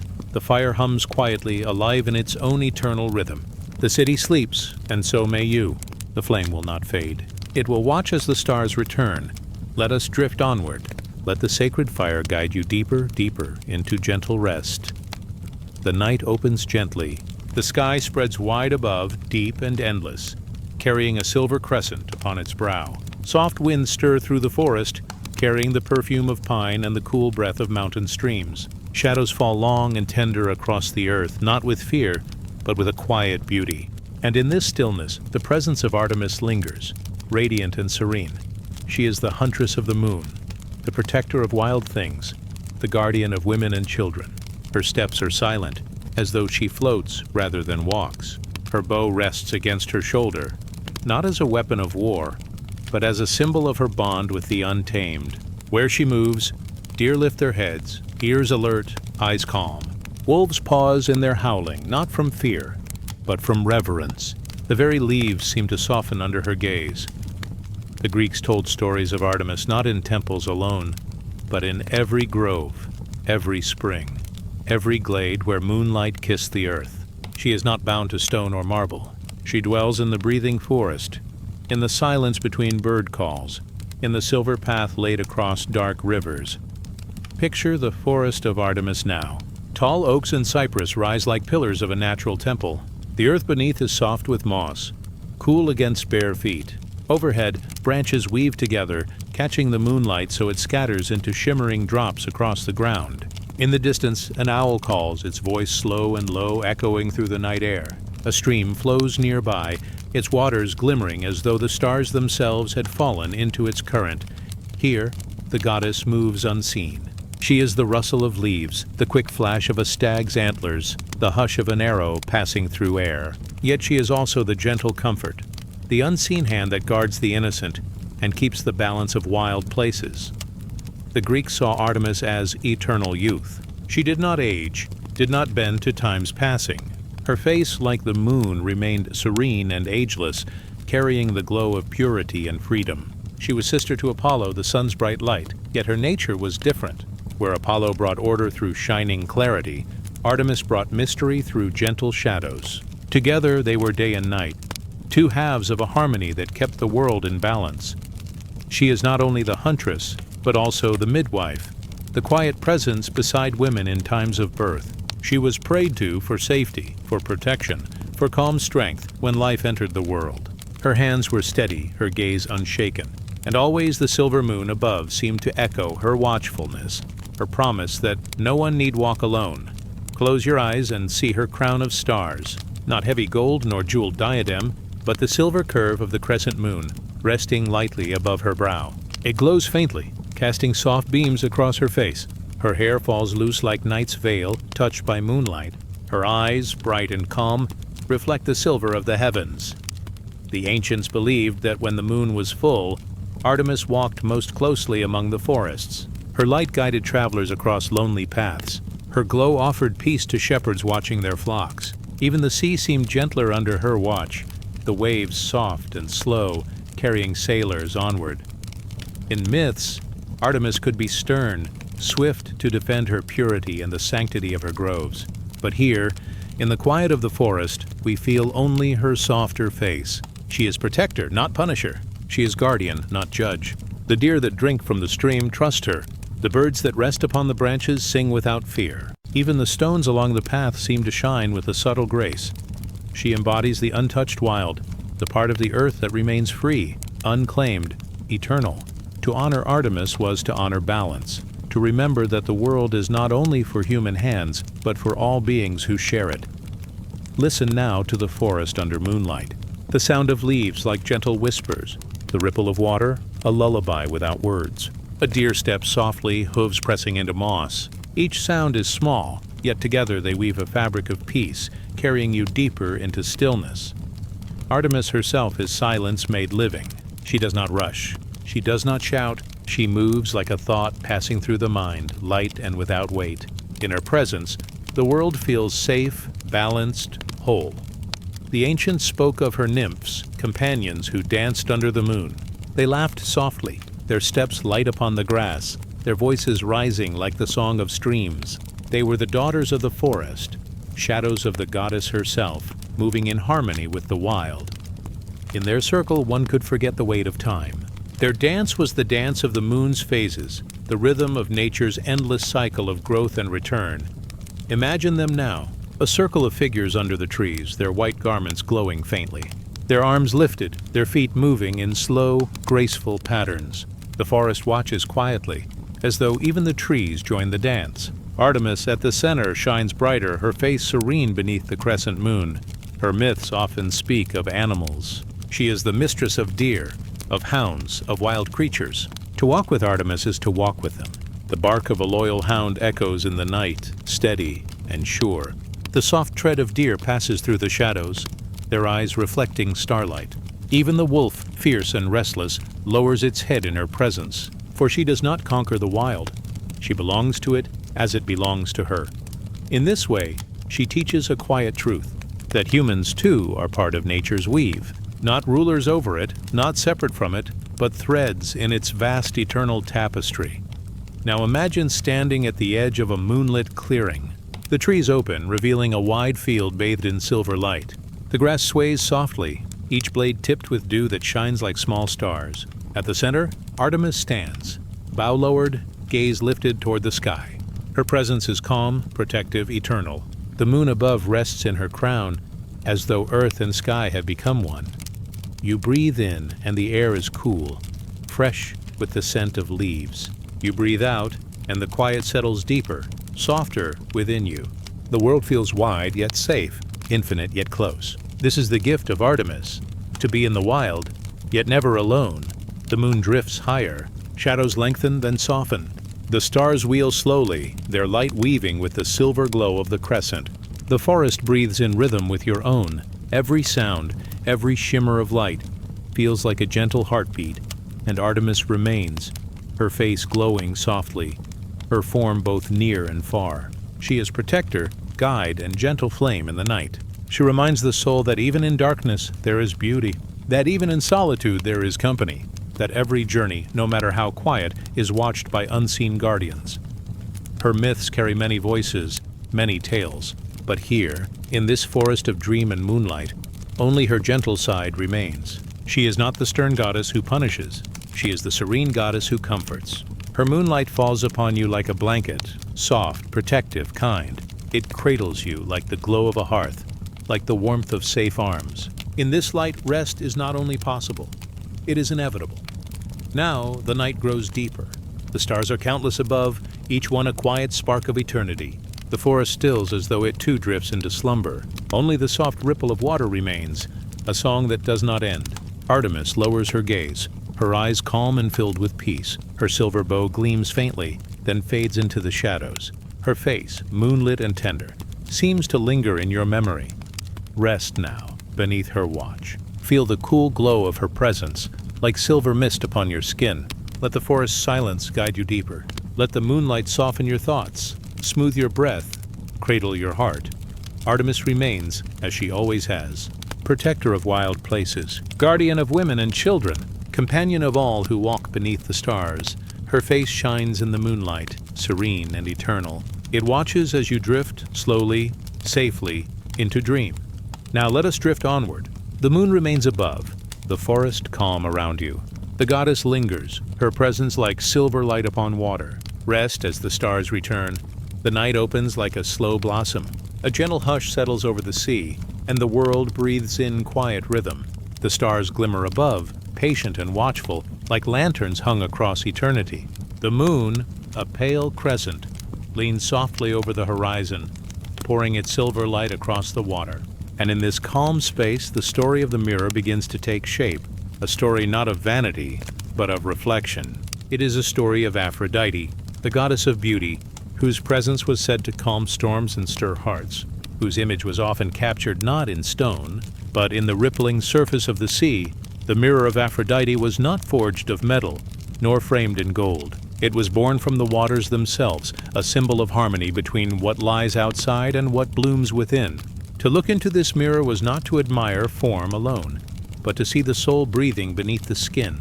It was a gentle reminder that beauty is not only what the eyes can gather, but what the spirit radiates. Imagine now a temple by the shoreline, quiet and half-forgotten. Its pillars stand white and weathered, washed by salt winds and crowned with ivy. Inside, the air is cool, holding the fragrance of roses left at the altar, gifts from those who once sought the goddess's blessing. A pool of still water rests at the heart of the sanctuary, its surface smooth as glass, catching the faint shimmer of torchlight. This pool was said to be one of her mirrors, a place where pilgrims came not to gaze at their faces, but to meet themselves more deeply. The priestesses of Aphrodite would lead seekers to the pool at dusk. They spoke in voices soft as the tide, guiding each person closer to the water's edge. When the pilgrims leaned over the surface, they saw their reflection tremble in the wavering glow of the flame. And with that trembling came a teaching. Beauty is not fixed, not frozen, but alive, moving, shifting, like the sea. The mirror was a gentle teacher. It whispered that harmony comes when the outer form and the inner heart walk together, neither lost, neither denied. Aphrodite, born of the foam, carried both the wildness of the waves and the grace of still waters. Her beauty was not only in her face or form, but in the way she united softness with strength, desire with kindness, earth with sky. And so, when one gazed into her mirror, they did not simply see hair or skin or eyes. They saw the tides of their emotions, the quiet of their hopes, the glow of their compassion. The mirror of Aphrodite reflected not the image alone, but the truth beneath the image. It showed that beauty is not a mask, but a melody, and each soul carries its own song. In one tale, a young traveler arrived at the temple, heavy with sorrow. He feared his heart was unworthy, his life too plain, his presence unnoticed. Led to the mirror, he gazed into the water and at first saw only his weary face. But as the torches flickered, shadows softened, and the water's reflection seemed to shift. He saw kindness in the curve of his lips, courage in the set of his brow, tenderness in the light of his eyes. What he thought plain became radiant, for the mirror showed him what others already felt when he smiled. He left the temple lighter, carrying the truth that beauty is born not from striving, but from being. This teaching moved like a gentle wave across centuries, in gardens where roses bloomed, in quiet rooms where lovers whispered, in marketplaces where laughter rose. The mirror's lesson lived on. For Aphrodite was not the keeper of vanity, but of harmony, the weaving together of form and soul. Her mirror asked not, "Am I beautiful?" but "How does my spirit shine through me?" And so the mirror became a guide. It taught women to see their strength as radiant as their grace. It taught men to honor the gentleness within their strength. It taught all who gazed upon it that beauty belongs not to one, but to all, in the endless variety of human faces, voices, and hearts. Imagine again the temple, still glowing in the night. The sea hums softly beyond its walls. The roses at the altar breathe out their fragrance. The pool of water lies waiting, as it always has, as it always will. You lean closer, and in the rippling silver you glimpse yourself, not just the outline of your form, but the quiet warmth that lives within you. The mirror does not judge. It only reflects. It whispers gently, "You are enough. You are whole. You are beautiful in your being." The myths say that Aphrodite would sometimes walk among her temples, unseen yet present. She would touch the water with her hand, and the mirror would glow brighter. Some swore they saw the outline of her face beside their own, soft as moonlight, guiding them to accept what they saw. Others said they heard her voice in the waves, reminding them that beauty flows as life flows, never still, never bound. This is the heart of the mirror. Beauty as a river, not a stone. It changes, it grows, it bends with time, yet its essence is always there. To honor beauty, one must not grasp it tightly, but let it breathe, let it move, let it rest. Now the temple grows quiet once more. The torches burn low, their flames bowing gently to the night. The roses fade into shadows, their scent still sweet. The pool of water holds the moon's reflection, silver and calm. And in that stillness, the mirror continues its silent work, holding truth without words. You may rest now as the goddess's lesson lingers in the air. You may close your eyes and carry her mirror inward, letting it remind you of the light you hold within. There is nothing to reach for, nothing to change, only the harmony of breath, the rhythm of your heart, the quiet glow of your being. So let the night enfold you like a gentle tide. Let the mirror rest in your memory, calm and luminous. Let the goddess's presence guide your dreams into soft waters, for you too are reflected in her eternal pool, radiant, tender, whole. Now drift onward, deeper into stillness. Rest as the stars return to their quiet watch. Rest as the moon sails slowly across the sea. Rest as the mirror of Aphrodite closes its petals for the night, holding your image in silence, waiting for dawn. The night drapes its quiet veil over the earth. The winds hush to a soft murmur, as if the world itself is preparing to dream. Above, the sky is brushed with silver stars scattered like blossoms upon a vast and endless pond. The moon bends low, serene and luminous, its light rippling across dark waters. And in this stillness, we step gently into a sacred story, one carried across rivers, temples, and hearts. It is the story of the lotus of Lakshmi, the flower of grace, abundance, and harmony. In ancient India, the lotus is more than a flower. It is a prayer, a symbol, a bridge between earth and spirit. It rises from the mud and water, untouched by the dirt from which it grows, lifting its petals into the air as if to greet the sun. It opens slowly at dawn and closes softly at dusk, breathing with the rhythm of the day and night. And in the quiet glow of temples, the lotus has always been linked to the goddess Lakshmi, she who brings prosperity, beauty, and gentle fortune. Lakshmi herself is often pictured standing upon a blooming lotus. Her form is radiant, her eyes calm, her hands open in blessing. Gold and red drape her figure, colors of life, warmth, and renewal. Lotuses unfurl at her feet, while coins of light spill from her palms, not as riches alone, but as signs of well-being, peace, and fullness of life. Her presence is a reminder that prosperity is not only wealth, but the soft abundance of love, of balance, of harmony. Imagine a river at dawn. Its waters stretch wide and calm, reflecting the first blush of morning. Along its banks, the air holds the fragrance of jasmine and sandalwood from small shrines lit with lamps. Upon the surface of the water, lotuses begin to stir, their petals opening to the sun's gentle hand. From this vision rises Lakshmi, born of the waters, cradled by the lotus, carrying with her the promise of blessing. Her birth is told in the stories of the churning of the ocean of milk, when gods and demons sought the nectar of immortality. From the foaming sea many treasures arose, jewels, sacred animals, the moon itself. And among these gifts appeared Lakshmi, standing upon a lotus, glowing with beauty, carrying in her presence the grace that heals, that nourishes, that unites. The gods bowed, for in her arrival, the world was reminded that abundance comes when balance is found, when earth and heaven breathe together. The lotus of Lakshmi became a living prayer across temples and homes. Placed upon altars, painted on walls, woven into cloth, it was more than decoration. It was an offering, a wish for life to open like a flower, free of fear, full of peace. The lotus was purity rising from struggle, hope lifting from hardship, beauty unfolding from the unseen depths.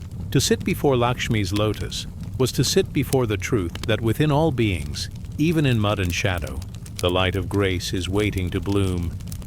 The priestesses and worshippers would gather in the evening, when lamps were lit and chants filled the air. Flames shimmered against the walls of the temple, their light reflecting in bowls of water scattered with lotus petals. Softly, prayers were spoken, for homes to be warm, for harvests to be plentiful, for hearts to be steady, for families to know peace.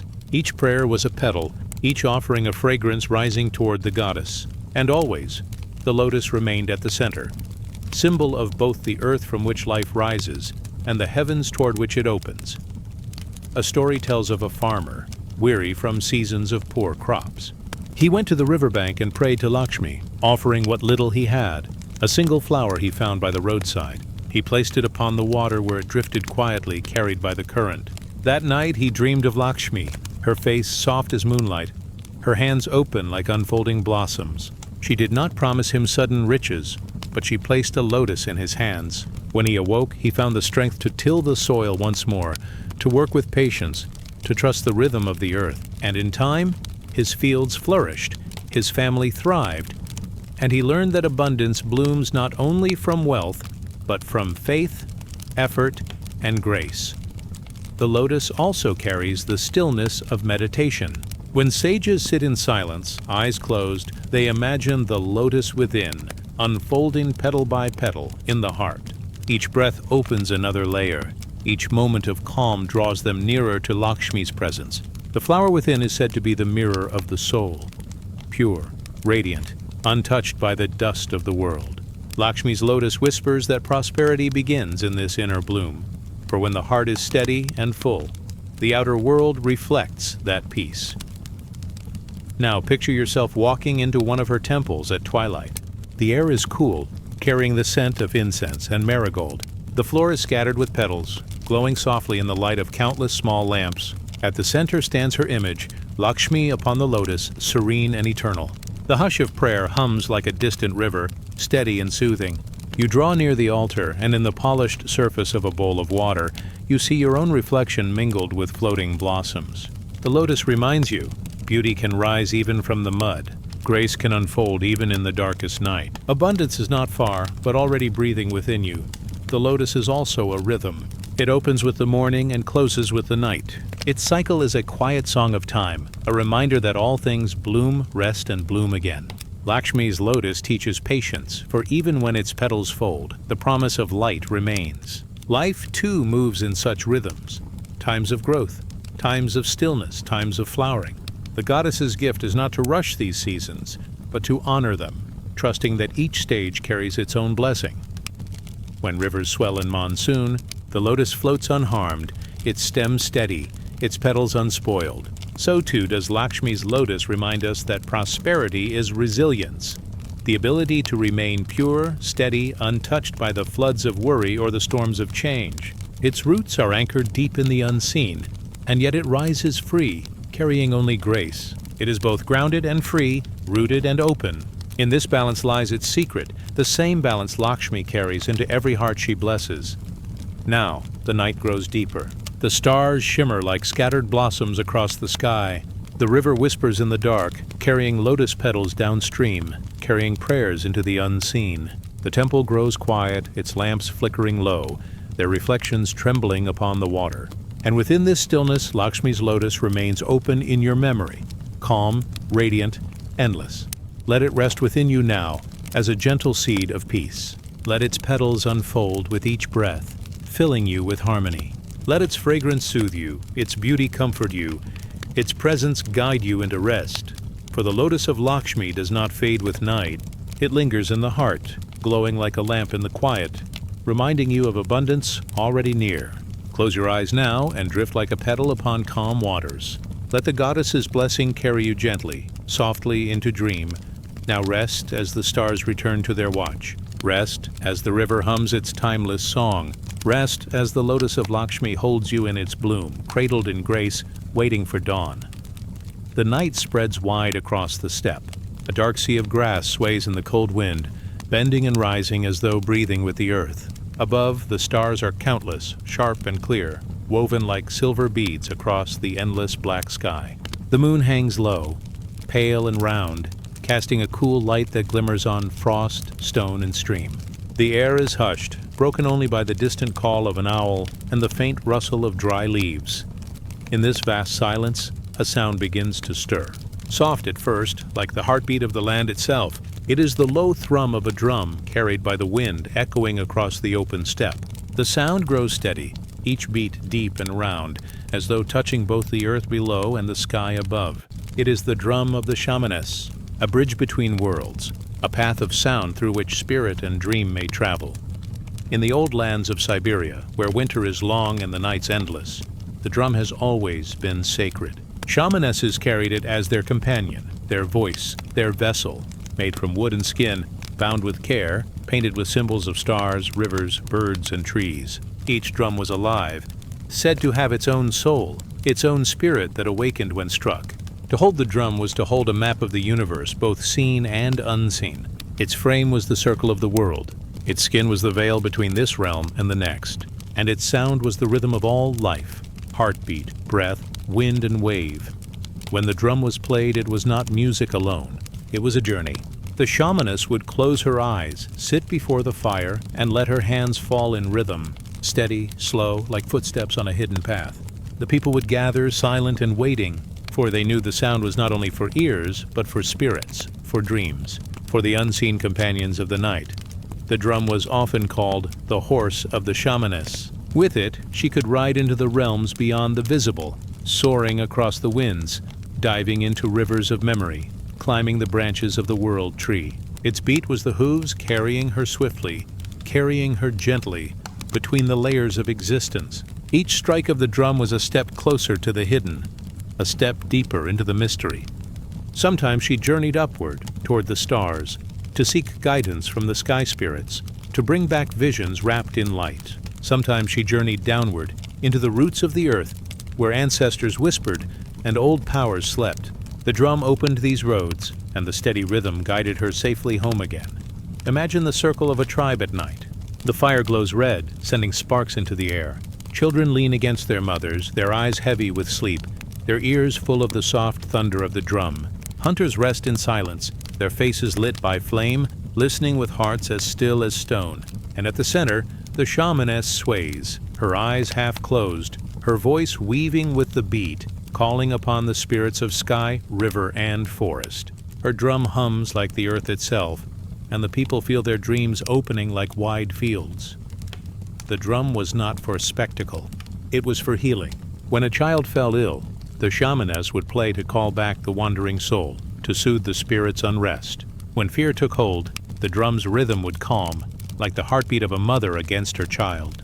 When grief weighed heavy, the sound lifted sorrow, carrying it into the sky. The drum was a medicine not only for the body, but for the soul, reminding each person that they were never alone. The symbols painted on the drum were more than decoration. Circles for the sun, lines for rivers, wings for birds. Each mark was a story, a reminder of the paths between the realms. When the shamaness struck her drum, the images seemed to stir, as though they too were alive, breathing, ready to guide her through her journeys. In some tales, the drum itself was born from a sacred tree. Its wood carried the strength of the forest. Its skin came from an animal offered with respect, whose spirit would forever journey with the shamaness. Together, wood and skin, earth and creature joined in harmony became the drum, a living bridge. It was said that the spirits listened not only to the woman's hands, but to the voice of the drum itself. A story tells of a young shamaness, newly chosen, who feared her first journey. She sat by the fire, her hands trembling, the drum heavy upon her knees. The tribe waited, silent, the night cold around them. She closed her eyes, struck the skin softly, and the sound rose like distant thunder. At first she felt only fear, but then, as she kept the rhythm, the sound became her guide. It was as though she floated on a river of sound carried without effort. She saw the great tree rising, its roots deep, its branches reaching the stars. Birds circled above her, ancestors whispered below her. When she returned, her people looked at her with quiet reverence, for they had seen her fear melt into strength, guided by the drum. From that night on, she was no longer afraid, for she knew the drum was her companion, her horse, her healer. The drum also carries the memory of seasons. In winter, its beat is slow, heavy, echoing the stillness of snow. In spring, its rhythm is light, like rain upon new grass. In summer, it dances, quick and bright, like fire in the wind. In autumn, it softens again, like leaves falling one by one. The shamaness listens, and her hands follow the song of the earth. Her drum is never apart from nature. It is nature itself, singing in a circle of sound. Now picture yourself sitting by such a fire. The air is cool, the stars are endless, the night deep and wide. You feel the earth firm beneath you, the warmth of flame before you. The shamaness begins to play, and the sound washes over you round and steady. It is not loud. It does not rush. It is calm, ancient, familiar. Each beat is like a footstep upon soft ground, guiding you gently onward. You feel your breath match the rhythm. You feel your heart settle into its pace. The drum carries you, slowly, softly, into a world where spirit and dream meet. For in truth, the drum is not only for the shamanists. Its sound belongs to all who listen. When you hear it, your spirit too begins to travel. The beat carries you into stillness, into vision, into dream. It reminds you of the heartbeat you heard before birth, the rhythm that cradled you in the dark, the eternal sound of life itself. It is both ancient and near, both vast as the sky and close as your breath. And now, as the night deepens, the fire dims, the stars glimmer more brightly, cold and silver. The grass bends to the wind, whispering secrets into the dark. The drum slows, its sound softer, like waves receding upon a distant shore. The shamaness lowers her hands. The circle grows quiet. But the sound remains within you, steady, eternal, like a hidden river flowing in the heart. Let this rhythm guide you now. Let it steady your breath. Let it cradle you as though you too were wrapped in the vast steppe, beneath the endless stars. The drum of the shamaness beats still, deep and calm, carrying you into rest, carrying you into dream. Drift onward now, into the quiet beyond sound. Rest as the stars return to their watch. Rest as the earth holds you steady. Rest as the drum of the shamaness fades into the silence of sleep. The night is quiet. A soft hush drapes itself across the world, like a shawl of velvet, warm and deep. The stars are awake, scattered like silver dust upon the dark expanse. Their glow is patient, their gaze eternal, their presence steady as the slow breath of the sleeping earth. The moon hangs low, pale and gentle, watching with calm eyes. You rest in this silence, safe, drifting, listening as the story begins to unfold. There is an ancient image, remembered in many lands, a goddess seated before a loom. Her fingers move with grace, her posture calm, her eyes unblinking. Before her stretches a web of threads, some bright, some dark, some strong as rope, some fragile as mist. Each thread belongs to a life. Each crossing is a meeting, each knot a turning point. And the loom itself is the great pattern of existence, endlessly woven, endlessly flowing. The weaver is patient. She does not rush, nor does she falter. Her rhythm is slow and eternal, steady as the tide, steady as the beating of the heart.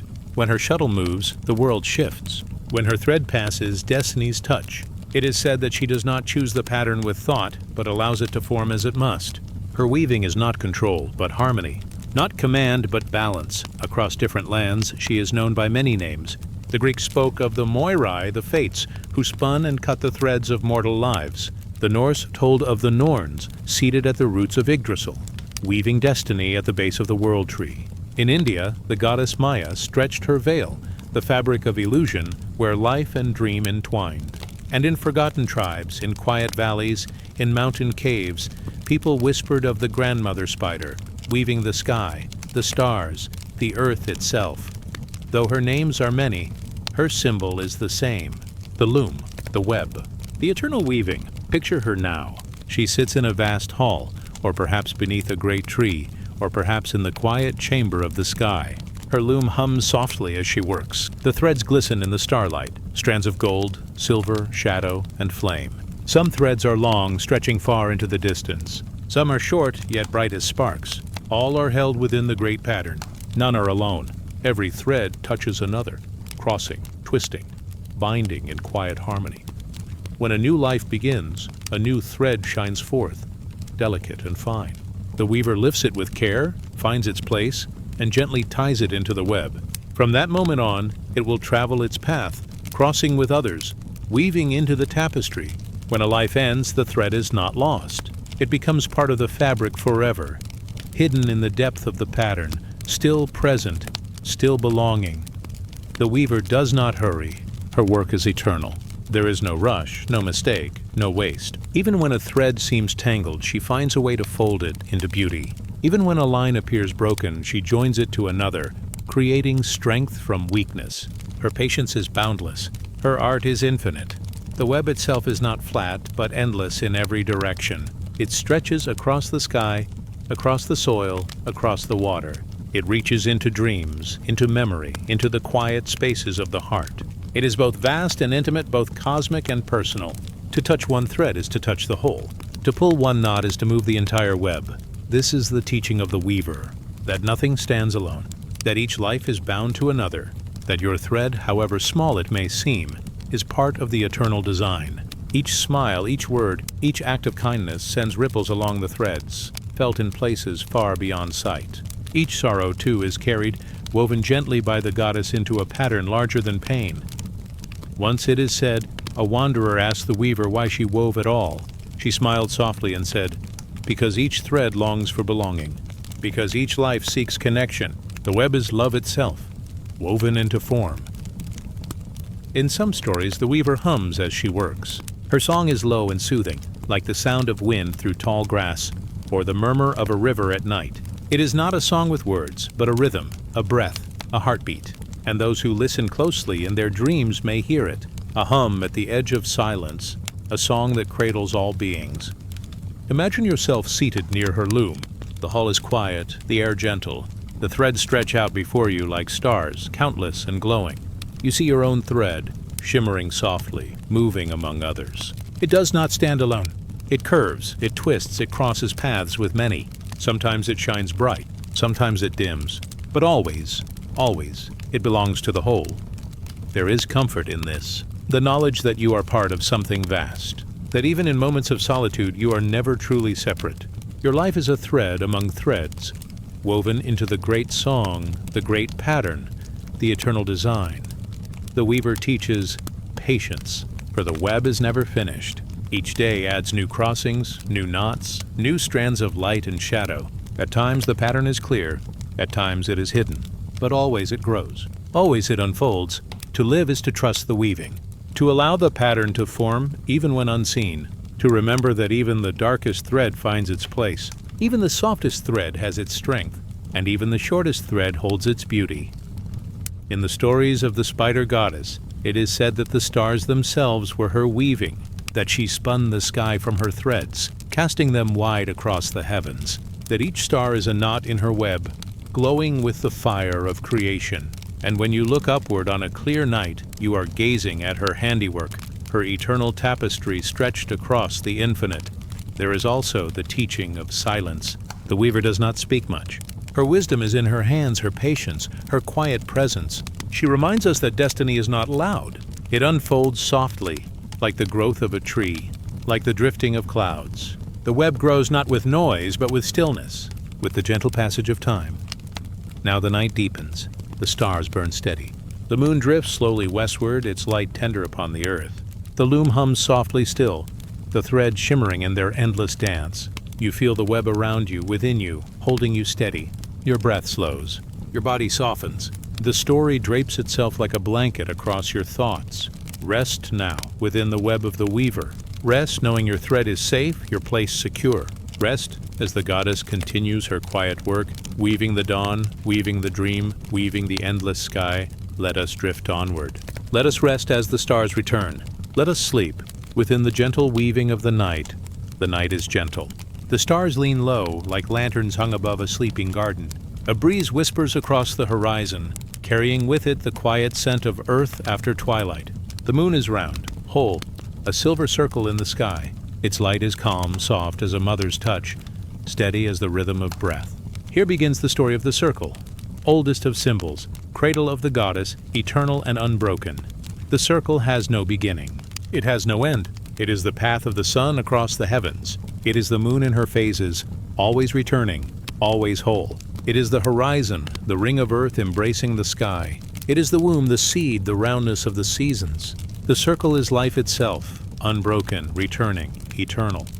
Ancient peoples gazed into the stars and saw this truth. They traced circles upon stone, upon clay, upon their own skin. They danced in circles around fire, around water, around sacred trees. For to move in a circle was to remember, all things flow, all things return. What is lost is found again. What fades will rise once more. The circle is the promise that nothing is ever truly gone. In the circle lives the divine feminine. Mother, daughter, goddess, all bound together in endless return. The maiden grows into the mother. The mother becomes the wise one. The wise one drifts back into the unseen, returning again as maiden. Like the moon above, she is ever changing, yet always herself. Her beauty is in the rhythm, the flow, the continuity. To the Celts, the circle was the wheel of the year. 8 spokes marked the turning of seasons, each one a doorway, each one a return. To the Hindus, the circle was the mandala, sacred art of balance, symmetry, and eternity. To the Greeks, the circle was the Ouroboros, the serpent swallowing its own tail, a reminder that endings are also beginnings. Across deserts and forests, across oceans and mountains, the circle was drawn, carved, painted, whispered, always the same, always eternal. Picture a circle now. It glows softly in the darkness, not sharp, not harsh, but tender as the outline of the moon. Step closer. You see that the circle is made of countless threads, lives, stories, memories. Each one glimmers like starlight, woven together into one round embrace. Every soul belongs to this circle. Every moment finds its place upon the curve. Within the circle, nothing is wasted. Every joy, every sorrow, each small act of kindness, each quiet breath, it all flows. It all returns. The goddess gathers these threads, shaping them into her eternal design. The circle does not judge. It only holds, it only remembers, it only continues. The circle is the rhythm of the body, the pulse that rises, falls, and rises again, the breath that enters, pauses, and leaves, only to return once more. The circle is the womb holding the spark of life within. It is the roundness of the breast that nourishes, the curve of arms that cradle. The body itself is shaped by circles, remembering the eternal embrace. The circle is also the rhythm of time. Day returns to night. Night returns to day. Seasons turn, leaves fall, blossoms rise. The child becomes the parent. The parent becomes the ancestor. All within the circle, all within the eternal return. Long ago, priestesses traced circles upon temple floors. They poured wine or water into round vessels, watching the ripples move outward in perfect rings. They lit fires and placed stones in a circle around them so that the flame would be held, protected, honored. They walked in circles beneath the moon, feet pressing earth in slow rhythm, chanting words of remembrance. They knew the circle was not only symbol but doorway, an entrance into harmony with the eternal. Listen closely. The circle is not silent. It hums, low and steady like the sound of distant drums, a rhythm deep as the heartbeat of the earth itself. It is a lullaby, a cradle song, carrying the soul into calm. To hear it is to feel safe, to feel whole, to know you are part of something unbroken. Imagine yourself seated within a circle now. The earth beneath you is warm. Candles surround you, their light flickering in round embrace. Above, the moon glows full, silver and patient.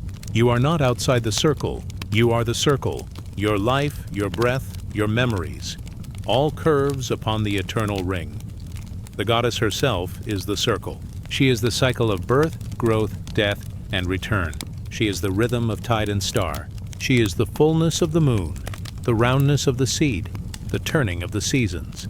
When you call upon her, she comes not in straight lines or sharp corners, but in soft arcs, in spirals, in rings that hold and heal. She whispers, "Nothing ends. All returns. All is held within my circle." And so the circle comforts. When sorrow comes, the circle reminds, it too shall turn. When joy comes, the circle teaches, cherish it, for it will return. When endings arrive, the circle speaks. Endings are beginnings in disguise. There is no final edge, no final break. Only movement, only return, only the endless curve. Some say that even dreams move in circles, that what you dream tonight may return years later, like a gentle echo, completing its curve. Some say that love itself is a circle. It leaves, it returns, it deepens, it grows. Even when unseen, it continues. For love, like the goddess, cannot be broken. Now the night deepens further. The stars shimmer in their quiet rings across the heavens. The moon glides slowly, completing her circle through the sky. The earth itself turns, unseen, unhurried, steady in her orbit. You too are turning, part of this same eternal dance. Your breath rises, falls, and rises again. Your heart beats, pausing and returning, steady within the circle of life. Rest now, within the eternal circle. Rest, knowing you are held in something unbroken. Rest, as the goddess turns the wheel of the stars above you. The circle continues, as it always has, as it always will. Let us drift onward.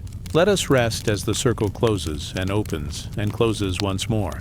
Now sleep within the soft embrace of the eternal circle,